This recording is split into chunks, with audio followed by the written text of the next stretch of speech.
खुर्ची फिरता फिरता चक्करच यायचे राहिले व याला काय सांगावं आता.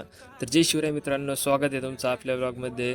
मी आहे ऋषिकेश आणि आपण आज पुन्हा एकदा सगळं उरकून निघलो होतो डायरेक्ट कॉलेजला जायचं म्हणलं काय थोडं नटून तटून जावं लागत आहे. काय गेलो कॉलेजमध्ये काय ते रांगोळीच नियोजन होतं यायला म्हणलं काहीतरी खास आहे बा. कसलं खास आणि कसलं काय लाडणीसला सुकसुकाटच होता जिकडं बघावं तिकडं. यायला म्हणलं सुकसुकाट तर असतोच, पण आपण चलो डायरेक्ट प्रॅक्टिकलला. मग काय डायरेक्ट आलो आपण डायरेक्ट प्रॅक्टिकलला. सीचं प्रॅक्टिकल होतं ते करता करता बी आपण डायरेक्ट हॅकिंग चालू केलं तेव्हा. यायला तेवढ्यात आपल्याला काय सुचलं काय माहिती, आपल्या कॉलेजने आपल्याला दिल्या चाकाच्या आणि फिरायच्या कुठच्या. यायला म्हणलं थोडीफार मस्ती तरी करून घ्यावा.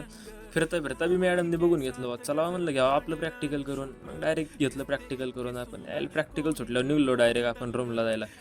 हे आपल्या कॉलेजचा कॅम्पस. तुम्ही तर कॅम्पसला ओळखीतच असताना बघितला बी असताना तरी बी घ्या एकदा बघून, काय विषय नाही. संध्याकाळी हॉटेलात गेलो तर हॉटेलात झाडं लावी त्यातला काय यायला आपल्याला ते मकाचं झाड दिसत होतं. कायचं हे तुम्ही कमेंटमध्ये सांगा. धन्यवाद.